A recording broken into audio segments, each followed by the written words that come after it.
வணக்கம். ஜானஸ் கிச்சனில் இன்றைக்கி ஒரு சிம்பிளான லஞ்ச் காம்போ பூண்டு காரக்குழம்பும் கொத்தவரங்காய் பொரியலும் செய்யலாம்.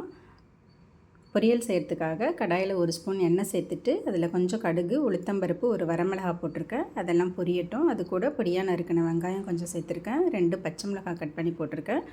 கொஞ்சமாக கருவேப்பிலையும் சேர்த்து இதை ஒரு 2 நிமிஷத்துக்கு இந்த மாதிரி வதக்கி விட்டுக்கிறேன். இப்போ இது கூட பொடி பொடியாக நறுக்கின கொத்தவரங்காய் 200 கிராம் அளவுக்கு இருக்கும். அதையும் சேர்த்து நல்லா கலந்து விட்டுக்கிறேன். இந்த மாதிரி கலந்து விட்டுட்டு இந்த பொரியலுக்கு டேஸ்ட்டுக்கு தகுந்த மாதிரி உப்பு சேர்த்து அதையும் நல்லா கலந்து விட்டுக்கிறேன். இப்போ இது கூட நான் 15 நிமிஷத்துக்கு முன்னாடியே கொஞ்சமாக பச்சைப்பயிறு எடுத்து கழுவி ஊற வச்சுருந்தேன். 2 டேபிள் ஸ்பூன் அளவுக்கு இருக்கும். அந்த பச்சைப்பயிரையும் இதில் சேர்த்து நல்லா கலந்து விட்டுடுறேன். இந்த மாதிரி கலந்து விட்டுட்டு இந்த கொத்தவரங்காய் வேகிறதுக்காக தண்ணி சேர்த்துக்கலாம். இந்த கொத்தவரங்காய் வேகிறதுக்கு கொஞ்சம் டைம் எடுக்கும். கொஞ்சம் தண்ணி கொஞ்சம் தாராளமாகவே சேர்த்துக்கலாம்.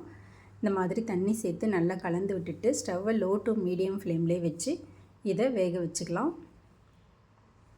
இப்போ கொத்தவரங்காய் நல்லா வெந்துருச்சு.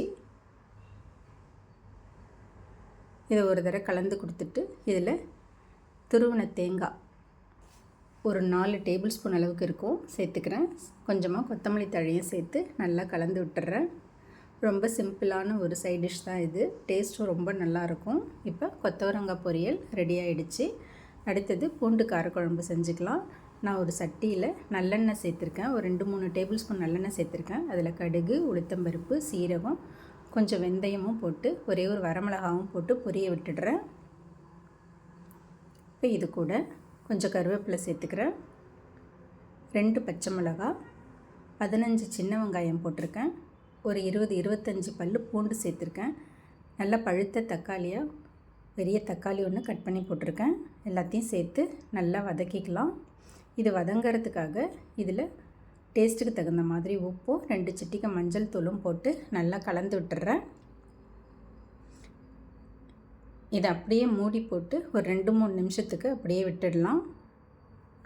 இப்போ ஓப்பன் பண்ணிவிட்டு இதை நல்லா கலந்து விட்டுடலாம்.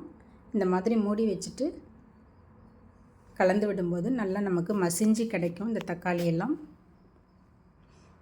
இப்போ இது கூட குழம்பு மிளகாய்த்தூள் 1.5 டேபிள் ஸ்பூன் அளவுக்கு சேர்த்துருக்கேன். சேர்த்துட்டு இதில் தண்ணி சேர்த்துக்கலாம்.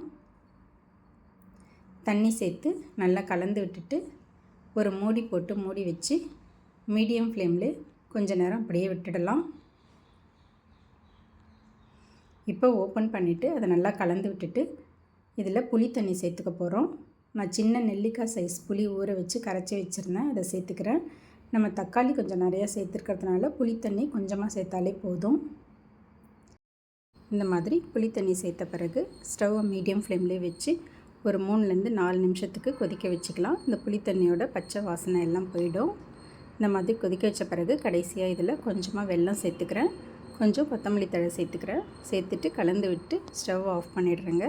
அவ்வளோதாங்க, ஒரு டேஸ்ட்டான பூண்டு காரக்குழம்பு ரெடி ஆகிடுச்சு. ஒரு சிம்பிளான லஞ்ச் மெனு பூண்டு காரக்குழம்பு கொத்தவரங்காய் பொரியல். இது சாப்பிட்றதுக்கு ரொம்ப டேஸ்ட்டாக இருக்கும். இது கூட கொஞ்சம் மாம்பழமும் தயிரும் வச்சு சர்வ் பண்ணலாம். தேங்க்ஸ் ஃபார் வாட்சிங்.